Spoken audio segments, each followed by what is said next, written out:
Now, in 1979, I believe it was, I came to my first planning meeting in northern Indiana under the leadership of the late Henderson Davis.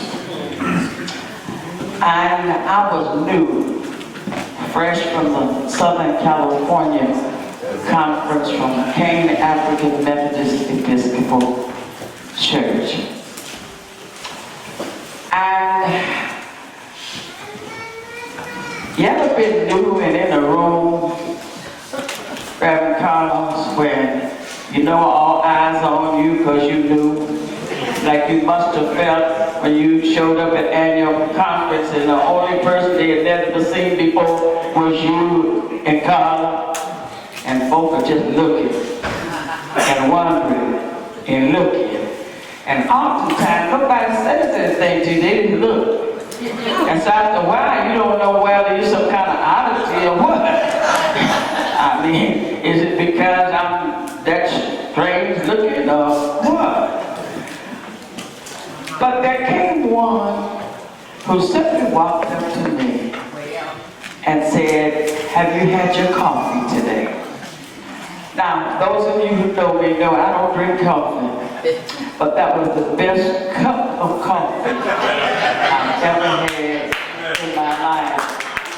I thank God for Mother Delores L. Kennedy Williams.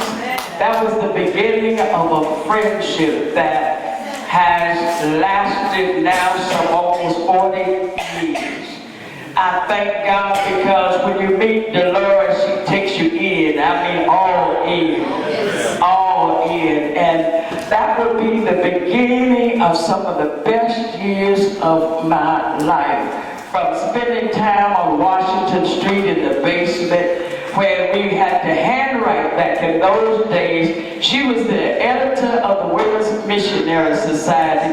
Here I met a woman who was operating on the connectional level, an international presence with a common touch.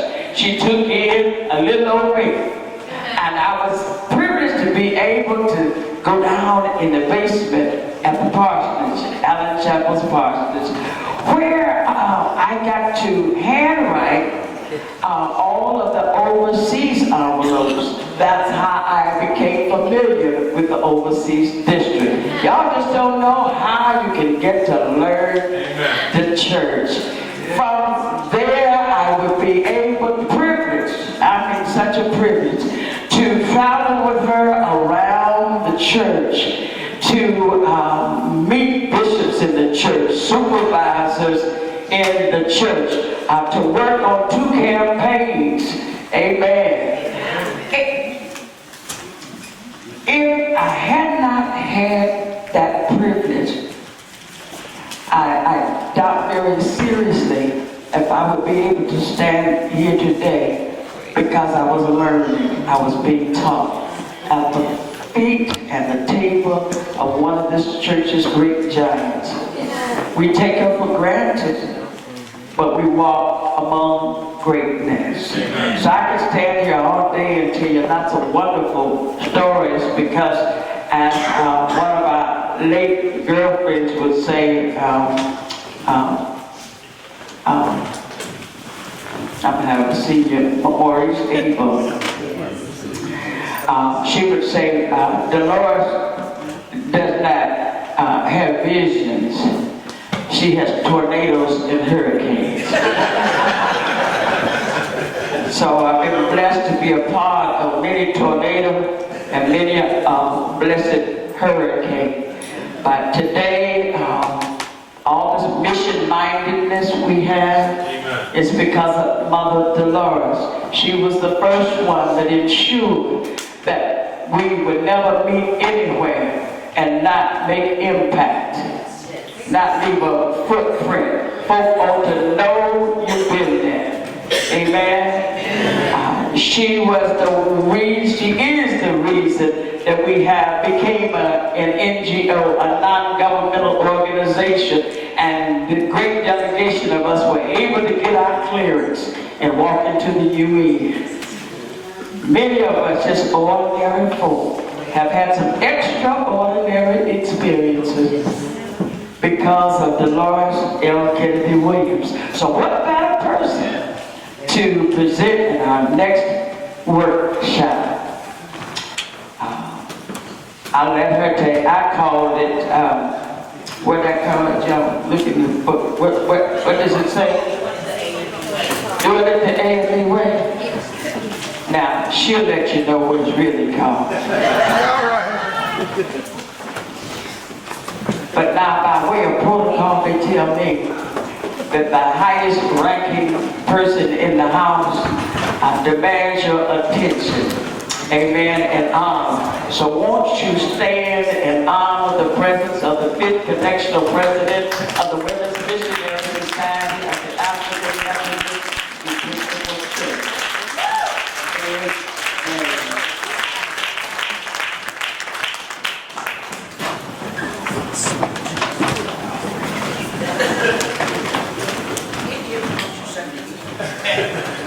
Good morning. Good morning. To my presiding elder and my friend. Y'all know I cry a lot, right? It is elder. And to Sonny, who has become my partner, getting whipped in the shade. He didn't bring me no breeze, but he's gonna get whipped in the shade. Feel better. To all of you, my sisters and brothers in the Lord Jesus, I really do. And God has been so good. He really, really has. So one of the things about protocol is, if you know whose you are, it doesn't matter whether you call it. That's right. And if you know what you are, and you know what the Lord has done through you, then it's really all right. Okay, I forgot to acknowledge my pastor. To my pastor, who is my second born, Reverend Lenore. You know, I'm so irreverent. I try not to be, but I mean, and I'm irreverent because sometimes we think so much of ourselves. Sometimes I meet some of you guys, like, it would be like Nikki saying to me, I'm Reverend like, you know,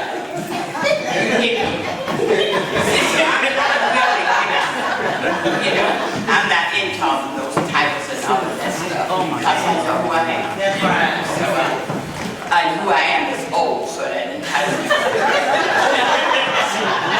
And I also know that when you want to eat, you want to get on with it. Yeah. At any time they say the food is ready, you will have had all the learning that you need.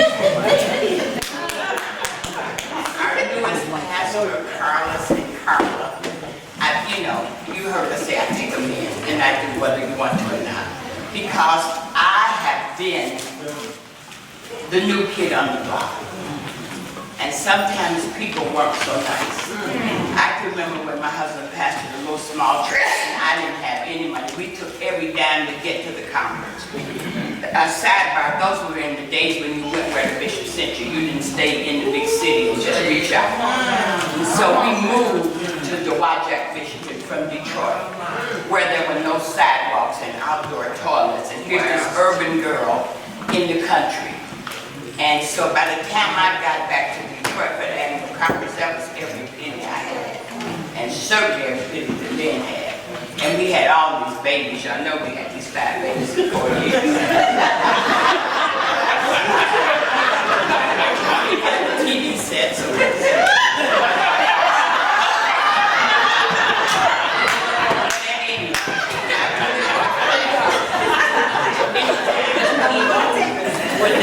they would gather to go eat with the bishop.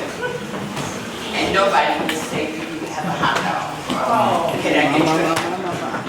And I promised the Lord that if I ever was in that group that went to eat with the bishop, I would never do that unless I stopped and found somebody who didn't have enough to eat. Or somebody who needed a suit for the closing of the annual conference, or somebody, just somebody. And I just challenge all of you now, if the Lord has blessed you, you ought to bless somebody else.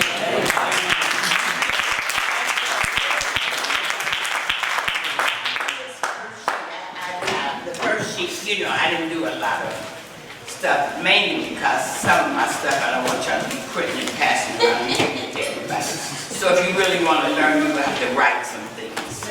Because I have learned, we do all these PowerPoints, we kill all these trees, we give you all this paper, you put it in a file someplace, and that's the end.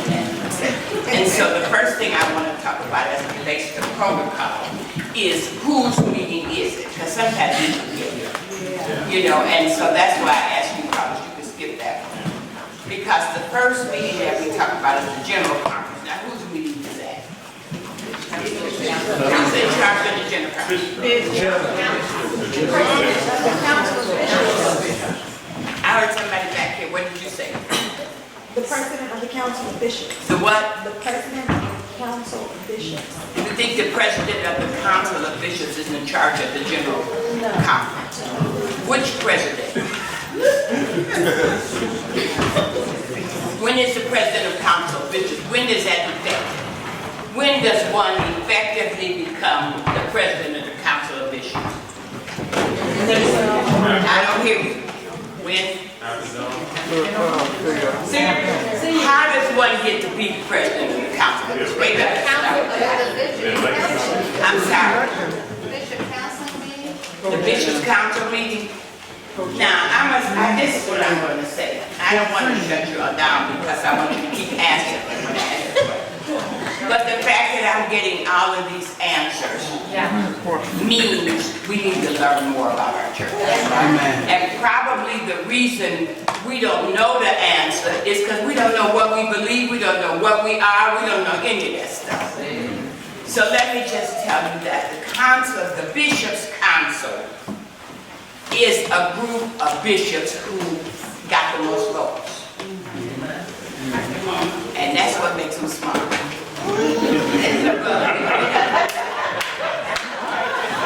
And now those of you who are late, who have been elected general conference delegates, y'all know how much work y'all have to go through to get that sometimes? Quadruple that and then take it and quadruple it some more. So it takes, so you're smart enough to get rotated. So that's it. But the council of bishops, the president of the council of bishops is absolutely, positively, strictly by seniority. You don't have to get no votes. You don't have to campaign. When it's your turn, you're going to be in. If you behave. Now, if you don't behave, you will be located. And location means you have no rights and privileges to do nothing or serve on anything. Therefore, those of you with good memories will remember that in 2004, I think, in Indianapolis, one Earl McLeod, the erroneous Earl McLeod, was elected to the bench of bishops. But he was skipped over when he got to be president of the council because he was what? Located. So if you are the bishop and you located, you get no rights and privileges until you unlocate. So for 4 years, until the church voted to unlocate him, there were no rights and privileges. He didn't get to preach in any AME church. And if you let him preach in yours, you lose yours. Now, that's what location means. That's just what, so protocol means you ought to know who to call, when to call. That's what it means. And you ought to know that if you ain't called, it's okay. So the council of bishops on the 4th, let me get this right. It's a date, baby. It's the 3rd Sunday, which is that what Papa says? Okay, maybe June the 14th, but it's either Father's Day or June the 14th, is when the effectiveness of the new president. Now, we're not going to swear him in until he has his banquet and y'all buy him tickets.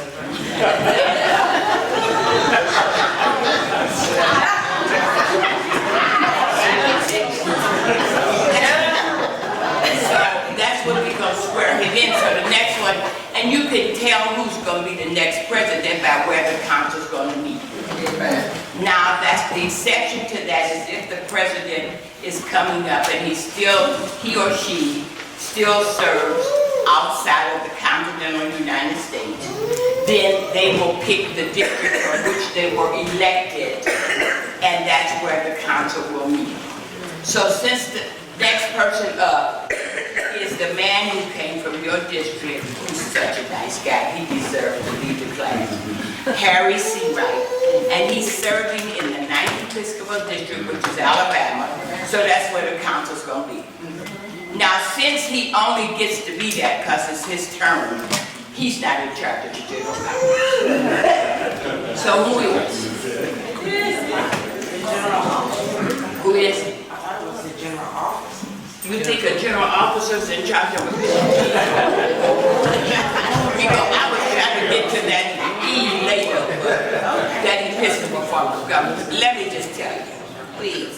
So you can write it down. Now y'all don't know this. Now you are really, I'm glad you're just in our room here. Because it would really be bad if we were in the district meeting. Because you know what? Who's in charge of the General Conference is the General Conference Commission. And who's the chair of the General Conference Commission? John Franklin. So your big guest is this way. I'm sorry. So your bishop, John Franklin White, is in charge of the General Conference. Now let me tell you what that means for us. We will have us some good hotel rooms. We will have to walk far this time. Now if your bishop is politically out with the chairman of the General Conference Commission, you might not have such good rooms. But praise God, we in this time. So now that the General Conference Commission is in charge of the General Conference, and those persons who are elected to the General Conference Commission are the persons who will plan and execute the General Conference. And side by side, close second to that person who works with them, is the president of the General Board. So if you want to talk about who's the most powerful figure in African Methodism, it's generally the president of the General Board. Senior bishop is a ceremonial thing. That only means you live long enough. Longest person serve. That's all. And so while they honor you, you don't have no power. Trust me. And you know, one time we wrote that in our paper. And boy, did that senior bishop get mad with us. But it's the truth. All right. So then, the 4th District Christian Education Congress and the 4th District Spiritual Transformation Conference and the planning meeting, who's in charge of those meetings? The bishop. Who's in charge of the annual conference? All right. So where's our next annual conference going to be? So Carlos, Doc, you know. It's all right. It didn't matter when it was all right and not you guys. Carlos is in charge. Carlos is the pastor of Bethel. Let me tell you this. He is not in charge of the annual conference. Now we need to learn that. If you are entertaining the, I think St. John is entertaining Founders Day. He's entertaining the annual conference. All y'all doing is supplying a building and doing what the persons tell you to do. So who determines who gets into the inner circle or sits in the room or who does it is all the person in charge. This meeting today, who's in charge? That's right. So who determines what's what? Let me tell you what that really means. Now we're going to pay $15 today. It could have been 20, it could have been 50, it doesn't matter. But it's decided by. So y'all who entertaining, y'all don't have that power. And let me give you something else. Whatever your menus are going to be, who do you run it by before you put it? Or the pastor or whoever's meeting it is. You do not have that power. I go to other conferences as best I can when my schedule so allows it. And some of y'all give me rides there and back, and I'm very grateful, and that's why I want to talk about y'all in public.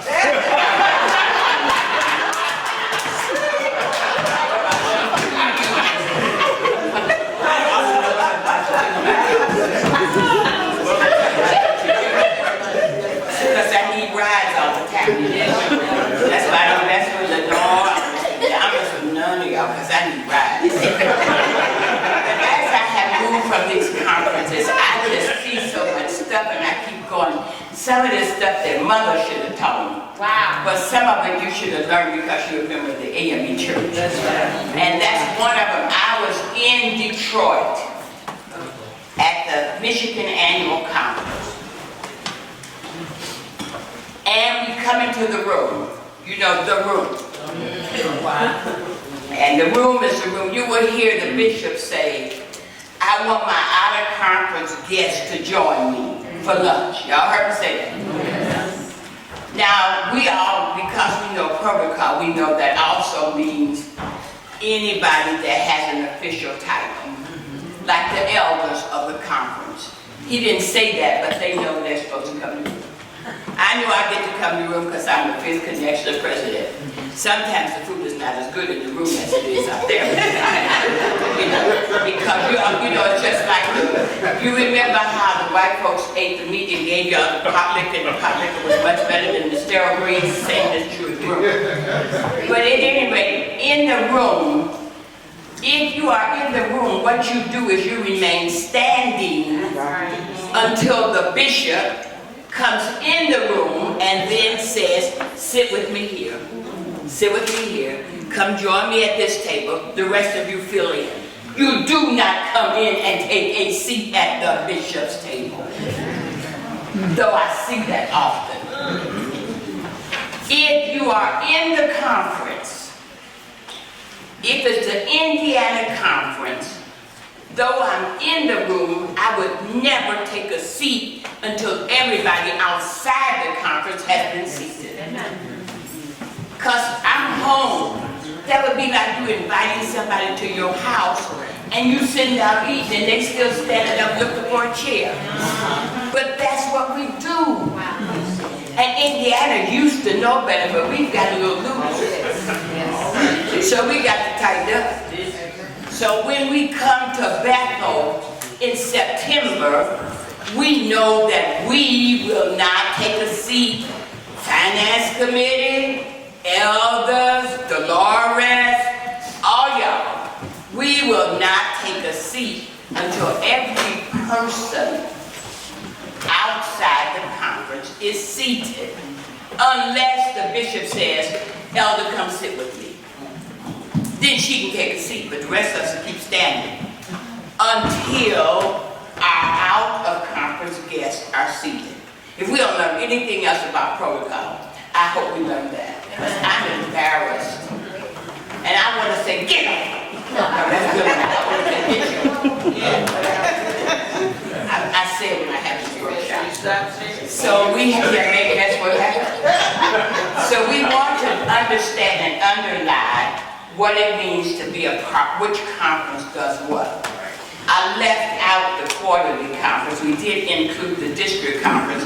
But pastors, when it's the quarterly conference and the roll is called, just like this meeting, the only person who can say excuse is the elder. Just like at the annual conference, the only person who can say excuse is the bishop.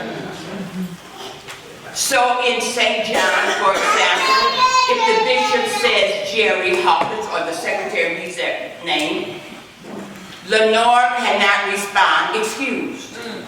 Because she can't excuse him from the annual conference.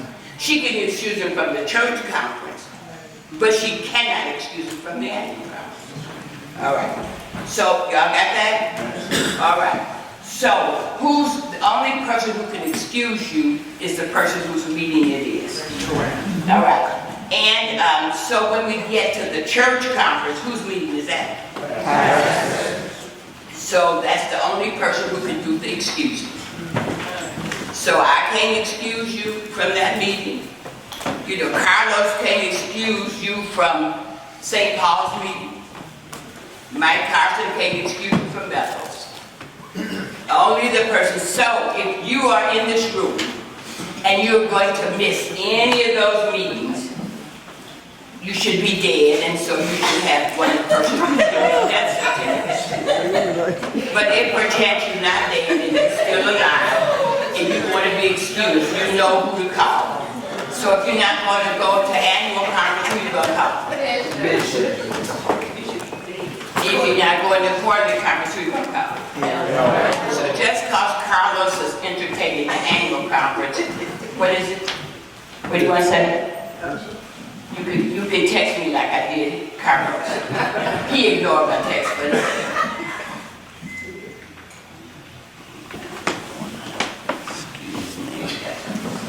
all right.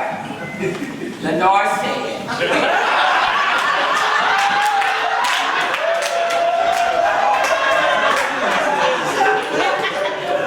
I'm going to try Lenore, but it's very difficult.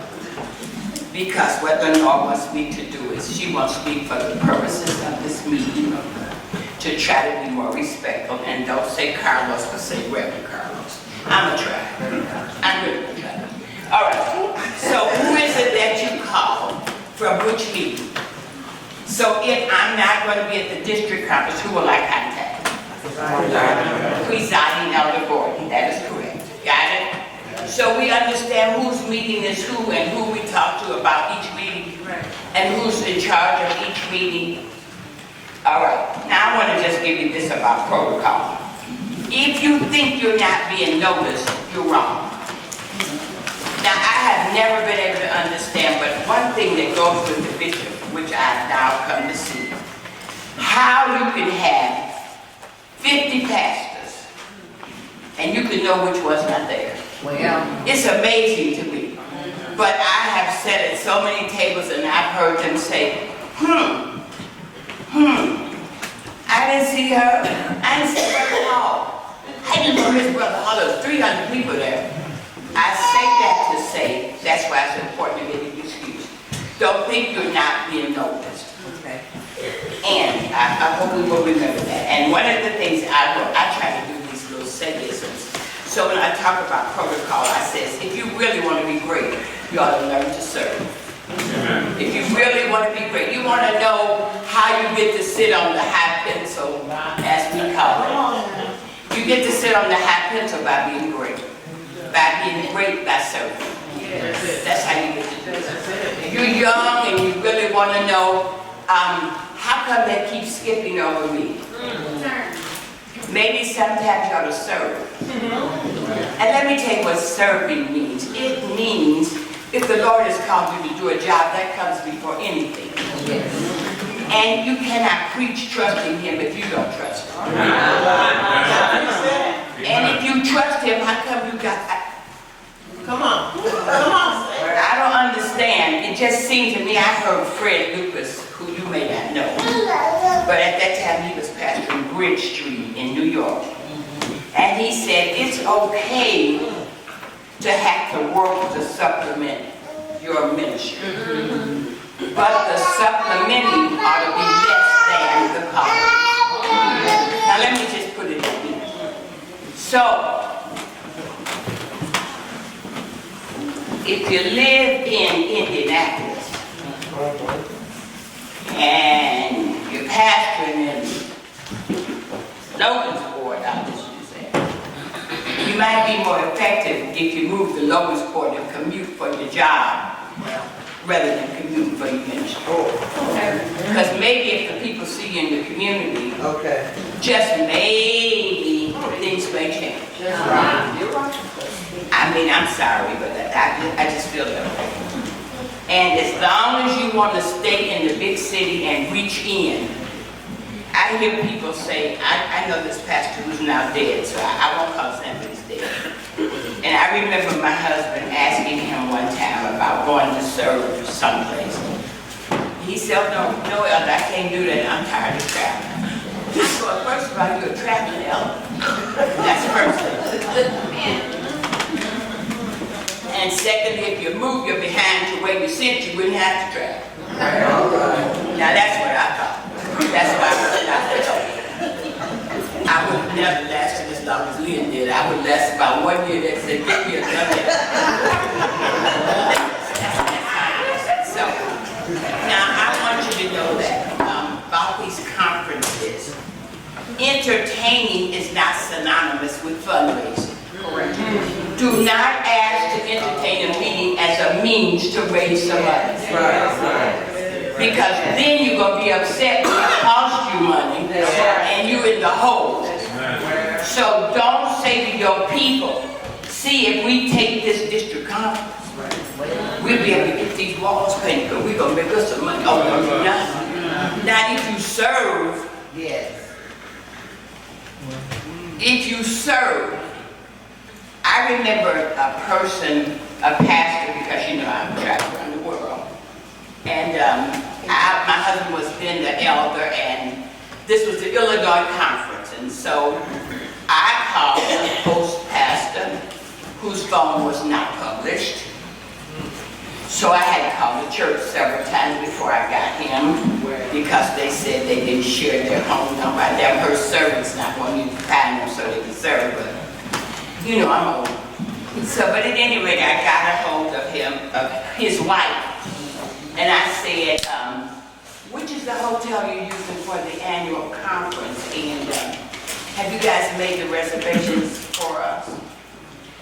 And her reply was, the hotel is the Holiday Inn, and now we ain't made a reservation. I said, well, baby, you're young. And I know this is your first time entertaining a conference, but it is traditional that the host church make reservations or contact each elder and ask them, are they coming? And you make their reservation. You don't have to pay for it. Because you say to the hotel, I gotta make all these reservations, and they have until such and such a day to either give you a credit card or cancel it. That's what you do. You don't have an elder arriving at a conference and then they don't have the room for it. Well, she said to me, oh, well, honey, we won't be doing that. And if I could find her now, I would say, see, that's how come y'all ain't in no more. But I won't be shut down, so I can't say that. And she ain't dead. She's someplace trying to get back in. If you're serving, you want to serve. And if the Lord didn't call you, he didn't call all over. He didn't call me to sing. That's why he gave me Nikki for a guy. I just said, Nikki, come up here and sing. Because he didn't call me to do that. So if he didn't call you to serve, don't serve. Say, no, Bishop, we can't handle that. Thank you for thinking about me. We can't do that. But if you do it, then serve. So, you don't need to know that my feeling on meal tickets, do you? Because meal tickets to me are like, I go to the Hyatt and I go to Eddie Merlot's restaurant and I go to my favorite restaurant, which is Prime 47. In case anybody wants to take me, you can do that anytime. We eat a lot of food there and it costs a lot of money and they never ask me for a dime until I'm there. And then I walk in your church and I walk into the celebration for the elders. To her credit, she said, I don't think I'm supposed to ask you, do you have a ticket? But we walk into those meetings and be like, where's your ticket? And one of the things I have learned from entertaining a lot, more people pay than people who eat.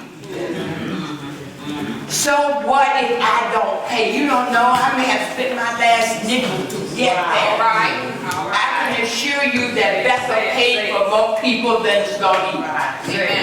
And it's going to balance out. Yes. Trust God. Yes. Anybody want to steal from God, let them steal from God. Let them explain to him why they stole.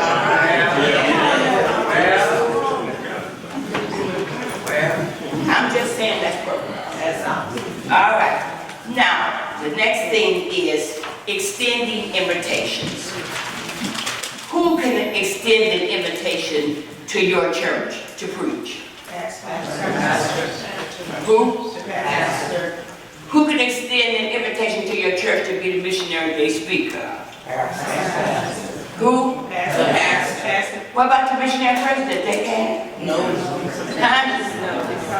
How many think the missionary president can? Raise your hand. Can the missionary president extend the invitation for somebody to come and be the missionary day speaker? Raise your hand. Don't be scared. Don't be scared. How many think the lay president can extend an invitation to the person to come and speak for Lay Day? Raise your hand. Well, since a few of you raise your hand and you raise them like this, I don't blame you for raising them like this because you're just wrong.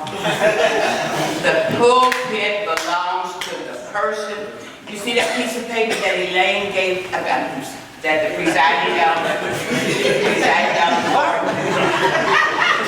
to Pastor Nikki today. Raise it up, Pastor. So that right there, the only person responsible for that is that person. So then, if some doctrine is being spoken that's sort of contrary to what we believe, who's responsible? Okay. See, so me, this is what I would say. I invited Joe Smith, who's the pastor of the Baptist. I'm the pastor. He's the pastor of Second Baptist Church. And he's coming to my church, and I say, now, Pastor himself, you know, both of us love Jesus. But we African Methodists, we don't stand when the scripture's read, so don't say that when you get up. Because then you don't know what to do. He comes there saying, okay, everybody stand for the reading of the word. We don't stand. We stand for the sharing of the epistle if we choose. That's all. Yeah. See, we pick up everything we see. Everything. Pick it up. After a while, we don't know what we are. And if you don't want to be A&B, go join the Baptist church. But don't try to make me Baptist. Don't try to make me Cajun.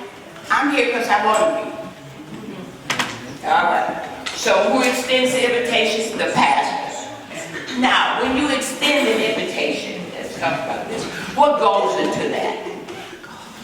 When you extend, say, let me just say it's missionary day. And the missionary president or the program chair, whoever, goes to the pastor and say, we want to invite Delores. And please, let me not use me because y'all think I'm trying to, I'm not putting no place to go. You invite, we missionary day, we want to invite Annie. What this late day, we want to invite Annie. I'm sorry, we want to invite Mrs. Robinson. So, what then does that mean? The pastor says, that is fine. You may have Miss Annie come. What does that mean? What's next? What's the honorarium? Let me do it this way. Anybody ever invited somebody to their church? Anybody ever had a missionary day speaker? Raise your hand. All right. So y'all ought to know the answer. What happens after you invite them? After the pastor said, it's okay for you to invite the person. What's next? I'm sorry. Say it again. Send out a formal invitation. Okay, you send out the invitation. All that's been done.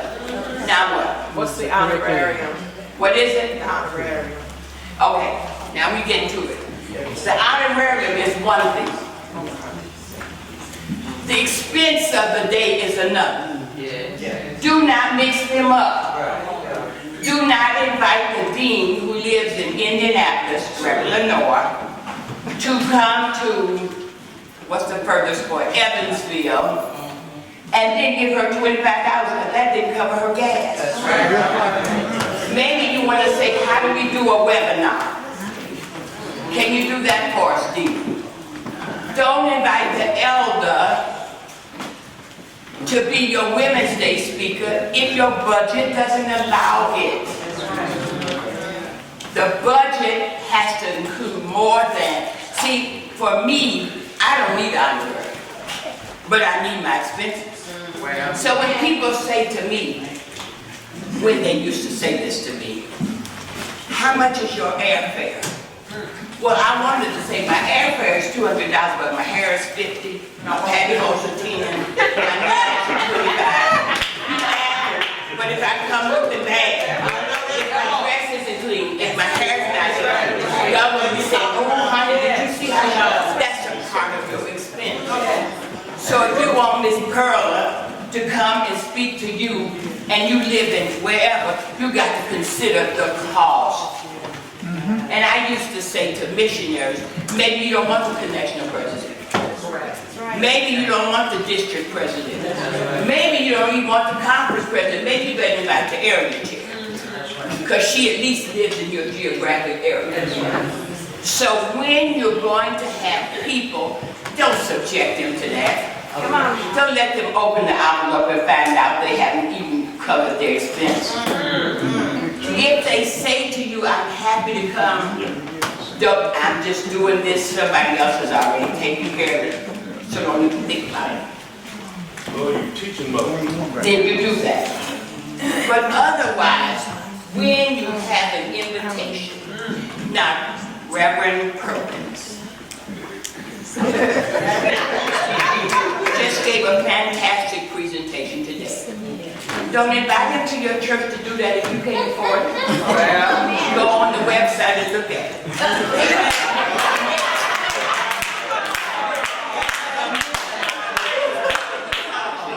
But it's true. It's true. Delores, go ahead. It's true. Yes, ma'am. Now let me talk about the cost of leadership. It's sort of like everybody sees you when you're all dressed up and you're standing up here. Let me tell you something. It costs to be a leader. I'm running for the presidency. We have a young lady running for, we got several people running for the first vice president of the Women's Missionary Society. They got to travel all over to church. Because they got to meet you and they got to listen to you, promise you won't vote for me, you not. But there's one candidate that I'm specifically interested in because I have seen her work. And she saw me in maybe the Chicago conference. And she gave me an envelope. And when I opened the envelope, there was some money. And I said, no, baby. No. I'm going to give you some money because I know how much it costs. Yes. Now, when you get to be that office and you got your some little money, I'll take the little envelope. You take whatever is in this envelope and use it to get to where you got to go. Because leadership is expensive. It is expensive. I got to say Mr. and Mrs. But so I'm going to say Mr. and Mrs. Ghoston, too bad you're subject to the speech. They go everywhere. Nobody give them nothing. Nobody gives them anything. So if I had some little change, where do you think I would put it? Who would I have? So don't invite them free because they're already doing their free stuff. And y'all didn't tell me to say that. Y'all didn't tell me y'all played, I don't care. I ain't scared. But leadership costs. Because they are leaders, it costs. Now, if you want to be a leader, don't come up here and stand up here and you're on the finance committee big time. And you're asking people for $50 and you put in $5. Seems to me that you ought to give yours first. Hear mine. See everybody hear my pity. Where yours? Don't ask folks to do what you don't do. I don't care whether you're the president or the pastor or the elder. You don't want to do it, don't ask me. It costs to be a leader. Because leaders have to be everywhere. And so if you are in a local church and you want your church to be #1, then help your leaders get to where they got to go. Help them. And sometimes for me, helping me meant taking care of my babies. And there were people who did that. There were people in our congregation who took care of my children, which freed me to go and be where I needed to be. I say that to say if they're not what they ought to be, blame them people.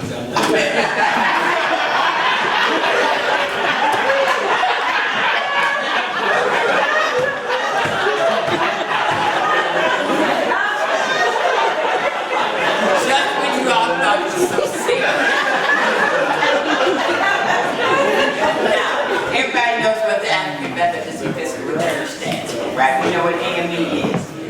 Why are we African? Why is that in our name? Heritage. It was founded on. Yeah. Our background of our folks, our foreparents, Richard Allen and them said, all our folks are, their heritage is African. That's why we're going to be African. And why are we Methodist? Because we think it's a method worship. There's a method to doing this. Now, one thing about Methodism, see, because I told y'all we follow everybody, everything about. Methodists believe in plain and simple. That's a part of Methodism. Study Methodism. Plain and simple. So all these little fancy robes, I haven't even seen y'all's robes, son. But Richard Allen said Methodism. You know, we just, I'm just saying. All these fancy titles, we are Methodist. And because I'm Methodist, don't y'all call me Lady Williams or Lady Delores. Hello. That is not Methodist. That's Church of God in Christ. Which I mean, I like some people in Church of God in Christ. Robert Franklin should be funding my job for 2 years when I had my life lived. But that's not me. So understand what we are. Now, the E is, we are not Episcopalians. We have what? An Episcopal form of government. Let me tell you what that means. That means, I wish I was so versed, I should have looked on the page. But what that means is if you're an itinerant elder, with your head smashed in that book, I remember Bishop Gomez, it's not like it used to be. I remember Bishop Gomez had the Board of Examiners had presented the preachers to be ordained the next day. Bishop Gomez looked at one of them guys. He said, "You gonna be ordained tomorrow?" "Yes, Bishop." "Well, go wash your head." "I ain't put my head on that." That's why I love having hypocrisy. That's the good stuff. So, when somebody lays their hands on your head and smash you into that you promise the Lord. Now, you didn't promise the bishop. You did not promise me. You promised the Lord that you would submit to the godly judgment of bishops in the African Methodist Episcopal Church. So how come he got to ask you, will you go? I don't understand that. I really don't. But that's between you and the person you made the promise to. So that's what the E stands for. The bishops of the church have charge over us. And we submit ourselves to his godly judgment. And my husband used to say he didn't mind the godly judgment of the bishop. It was the boys on the street corner that he had trouble with. When the boys would tell the bishop, "No, bishop, don't do that, see, you can't." Say, "No, I ain't submit to that now." So you have to know that we are African Methodist Episcopal members, not Episcopalians, but we are African Methodist members who have an Episcopal form of government. All right? Now I put titles because some people complain about, first of all, I don't even know where we got protocol has already been established, because I don't know who established protocol. But when you get up at the beginning of the meeting and we go through all those names, that's okay. Because all those names are called because they've done something. They just reach in the hat and pull out a name. And the point is, we ought to learn to respect one another. Which is why I was giving Lenore a hard time for saying that, but she is correct. I ought to be respectful enough to know that this man went through something to become reverend. And the only reason I'm going to say Carlos is that he gave me permission. Otherwise, I ought to address it with what he has. That's why I ought to say Dr. Maycon. Which I don't say, but I should. I know he'll be up here lying. But I should. He's earned that. But he told me it was okay. But I wasn't saying it before he told me it was okay, but now it's okay. But even, I'm joking, but really, I have some good friends who are bishops. And what I call them privately is never what I would call them publicly. And if I afford them that, I'll afford you that too. So while privately, I may say Willie, but publicly I would say Mr. Costa. I really should. And we should, all of us should. Because we have earned those titles. We have.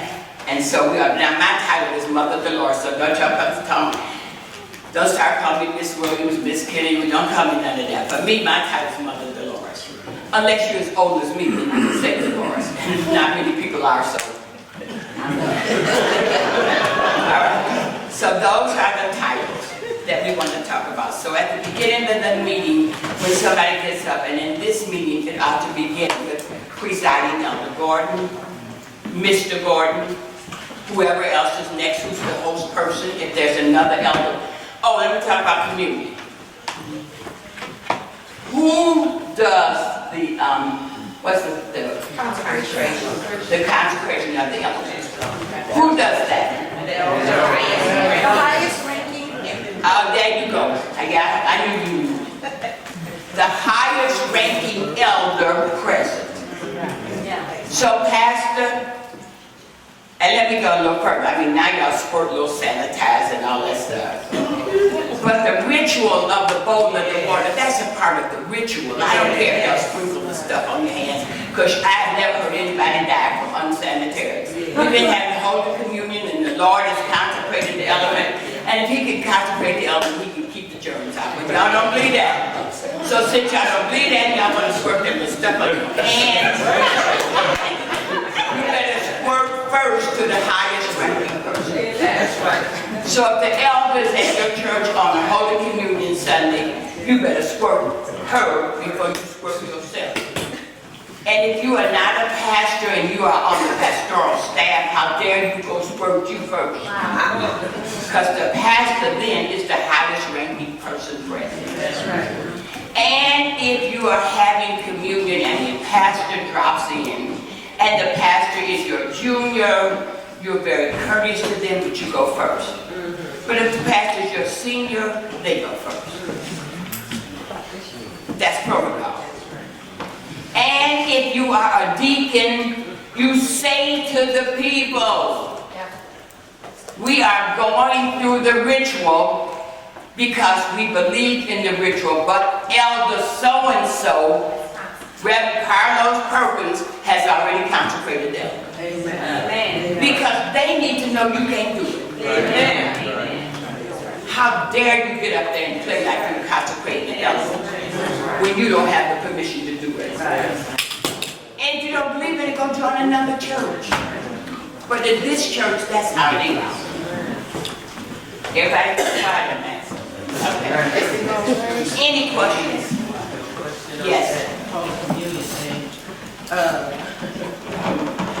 People need to understand too how to clean the elements after you go to wash them. Okay. So you don't have a question, you want to give us some more training. Well,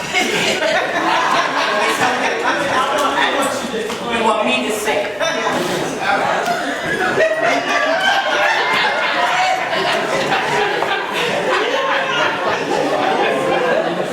See, I understand that, and I have a real understanding of that, because my husband pastored a little church in Dixon, Illinois. And they had about 6 members. He pastored 3 churches, and all put together, he didn't have 75 people. But anyway, he pastored 3 at the same time. So, and this one church, they would buy a bottle of grape juice at the beginning of the conference year, and they kept on using that grape juice. Because by June, we were lit.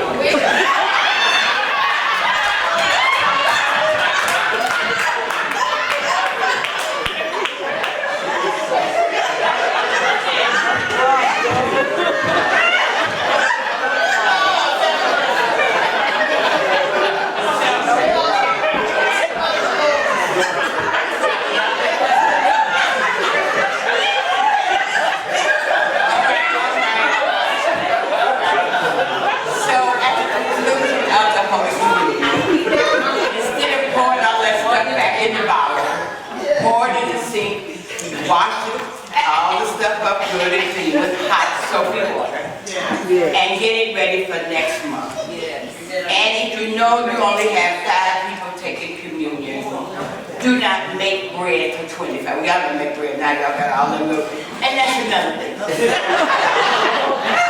If everybody in your congregation, if you know that 75% of your congregation are my age and my color, that means at least 50% of the people, probably 100%, they got arthritis and they can't open the little thing. So don't you get that. You use that when you visit the sick and you open this for them. But for Sunday morning, you get us some little element, unleavened bread and break it up. Otherwise, you're going to have a long time. We're going to get so, we're going to really need prayer. We're going to say something. And we just got through saying that we were repenting. That's right. And by the way, African Methodists believe in the open communion. And our communion does not say, "Ye who do earnestly and truly repent and are baptized." That's not what it says. What does it say? Stop adding stuff. I keep saying if you don't want to be this, go someplace else. Baptism in African Methodism has absolutely nothing to do with you receiving the elements. Please, and pastors,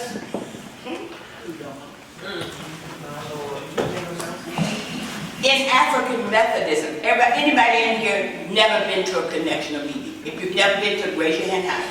Never been to a connection, raise your hand. I would excuse you too. The rest of you all been to one. So when the communion litany is done, when we have read the collects, and it's pronounced not collect, collect. Don't ask me why, I'm just telling you what it is. I'm not that smart for me. When the collects have been read and the elements have been consecrated, who communes? First. Who's the first person to receive communion? The person who consecrated the element. So if we were in a connectional meeting, when we go for the quadrennial in Columbus, Ohio in July, who is going to consecrate the communion? Probably the senior bishop, because he's the highest ranking in order. Not in power. Remember, I already told you he ain't got no power. But for ceremonies, he gets to be on the stage, or she gets to be on the stage, whatever. When the communion has been consecrated, that will be the first person to receive communion, right? Who will be next? The persons, the elders, can't be any higher than the elder, so the bishop is just an elder. He's just an elder who's been elected a bishop. We don't have any archangels and all that stuff. So the rest of the elders that participated in the consecration service, right? So let's transport that to back to your local church. When you have consecrated the element, you then receive it first, followed by those persons who participated in the service, followed by the rest of you. You can't be last in that, because you can't rewrite the book. And some of us just keep on rewriting it every year. Sometimes I come to y'all church and I keep going, it's so simple. All you got to do is read the book. It's right here. It's in the book. You don't like the book, go to a church where you like that book.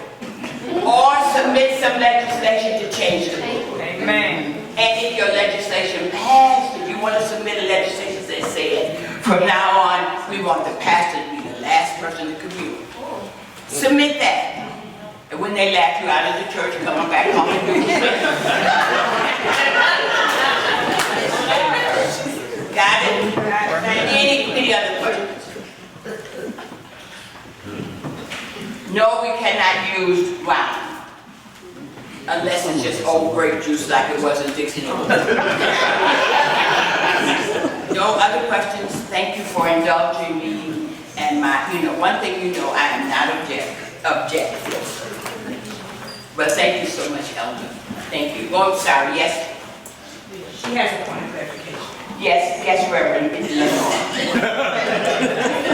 Yes, Reverend. If I might, while as it pertains to a bowl may be used, but the water has to be poured over the hands. Our current discipline, which you held up so greatly, says that we must avoid the use of that common bowl that you like to see. So just wanted to make sure that all you wonderful individuals, a common bowl, if it's used, should be poured, yes, it should be poured over, poured over the hands, but the use of that common bowl, just because of all of the various bacteria and things. You know what, I only blame myself for that, because I wasn't paying attention at the general conference, because I would have written a whole paper on that and leave it alone. But I didn't, that's why you got to pay attention.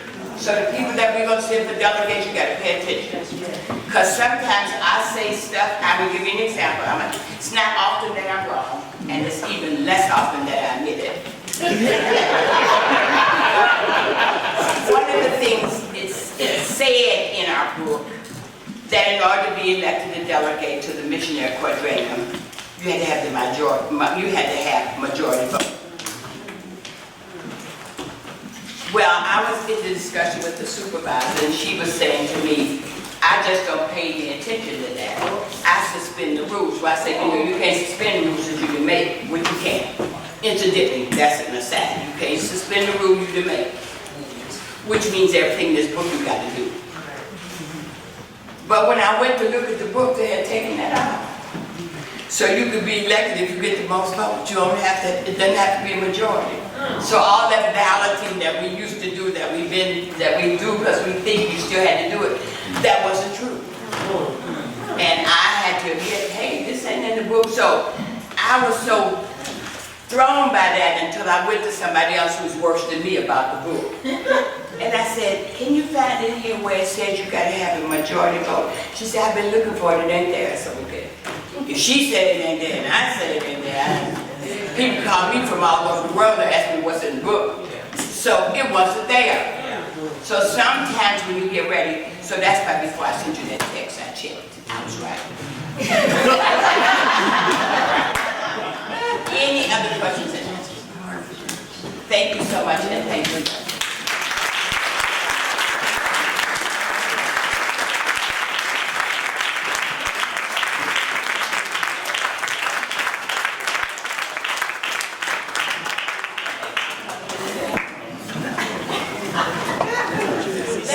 For inviting me to the basement. Let me just say this, and I just want to give you this one story. But I'm two, one of them probably heard me say that. The elder saved my life, and she really did. Amen. Lenore and Reverend Lenore, and Presiding Elder Gordon, and myself were driving to Atlanta, Georgia, where I was to be voted upon to be the president. The rest of the family was home, printing material, doing all of that stuff, and they were going to come later. Now, we were young then, because we would never leave home at 10:30 at night, now trying to go someplace. But we left home at 10:30, trying to make our way to Atlanta. And Reverend Lane was driving. She was driving south on 65 when a big 18-wheeler truck came right at us. Sister girl swerved that car off the road and back on the road, so the truck missed us. And just when we were relaxing, the truck cut across the camera. And she was able to keep that car right and save us. Now, I would say when she got through, she had to pull over. She said, oh, I gotta take this.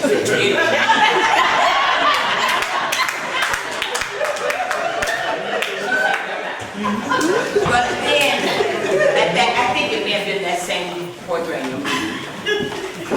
They ruled for some reason. See, I never understand people who try to make rules to keep people out. I don't know that. But they ruled you had to have a badge to get in. And they used the reason being the room was so small. It wasn't true. They just wanted to be, we're the high ups. So they said you couldn't get in the room unless you had a badge. It had to either be a delegate or an observer or sort of like our general conference.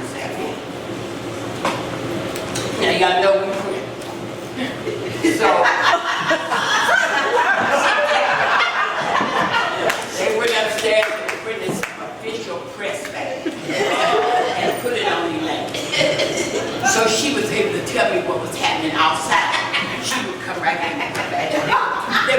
to wait for the press. So I'm very thankful for the press. Press helped me. And I thank you for that.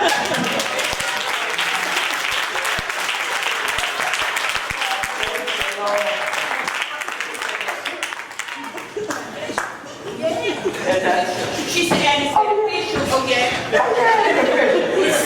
I got in sometime when they left all the folks standing at the door. I was able to go on stage to the bishop, carrying messages back to Mother Delores. I was a bishop. Yes, compliments of the printing press of the late presiding elder and the equipment.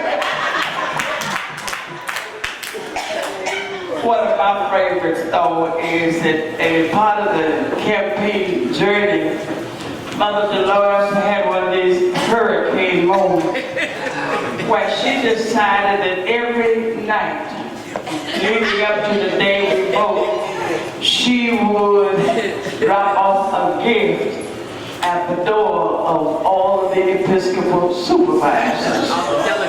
So we engaged the young folk because young folk like to stay up late at night. And they would go late at night after the end of the services, 10, 11 o'clock at night, and knock on the door. And this is compliments of the campaign for Delores L. Kennedy Williams for Congressional President. So one of the gifts was a wonderful lace trim handkerchief. And so it was not only the Episcopal supervisors, but the connectional officers. It was 1,400. It was 1,400 of them. It was all this folk, the delegation. So she engaged all her friends around the connection that know how to sew. And so folk made handkerchiefs. We got on site and we counted them. We still didn't have enough. So we sent out to the fabric store and they continued with the sewing machine in her suite making handkerchiefs. Well, after the stores had closed down, it was after 9 p.m., we were still short. And we were trying to figure out what to do.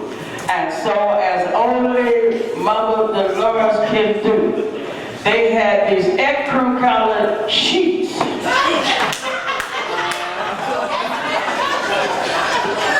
On the bed and in the street. Amen. And so Mother Delores gathered up the sheet and said, all right, get to making handkerchiefs. So we made handkerchiefs out of hotel sheets. And they were delivered. Well, I want you to know the next day, folk were just fighting over the ecru handkerchief. They wanted to know why didn't I get for the ecru handkerchief. So the sheet minister ended up being the hit. The sheet ministry may have been the reason she got the extra vote. Praise the Lord for a landslide victory. Just some of the experiences along the way, and I'll tell you this last one, and then I'm going to close and we go into lunch. We get instructions from our host.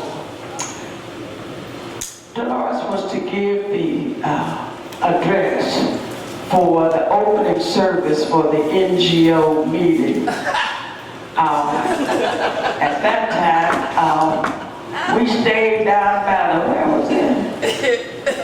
Down there by the harbor. We didn't know where we were. Port Authority, that's what it was. And we did not know that the Port Authority place where, it was kind of seedy. Yes. And so, we made the best of it, though. We were scared as all get out. I think we all slept in one room, because we were scared to sleep in our individual room. It was rough. It was in New York, down by the Port Authority. Okay, so yeah, some of y'all get it. Amen. So now, now it's time to make our way over to the meeting. And we dressed in our finest. I want y'all to know we were some kind of style. We had on our best white dresses, our pumps and our big hats, ready to go over to the UN chapel so that Mother Delores could give her speech and wax eloquently. So we tried to get a cab. We also found out with no cab, with no cab, they were not going to take us. So they told us to the bus. The bus comes every 15 minutes over there on that corner. So we kept track because we didn't believe that as good as we were looking, that we would have to take a bus. Well, finally, Mother Delores said, she could be very persuasive. She told them who we were, who she was. She even told them about Jesus. He said, the bus comes.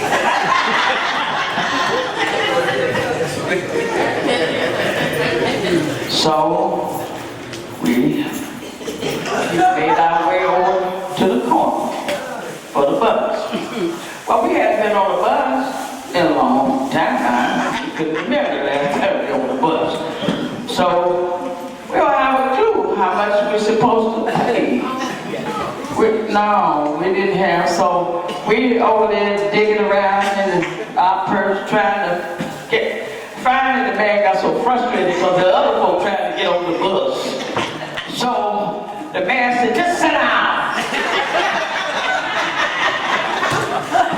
So, and about that time, he had completely lost patience with us. So he starts up the bus. The bus lurches, and we all start falling. And Mother Delores and all her white falls on this nasty New York bus. And her white dress is a hot mess. So we arrive dirty.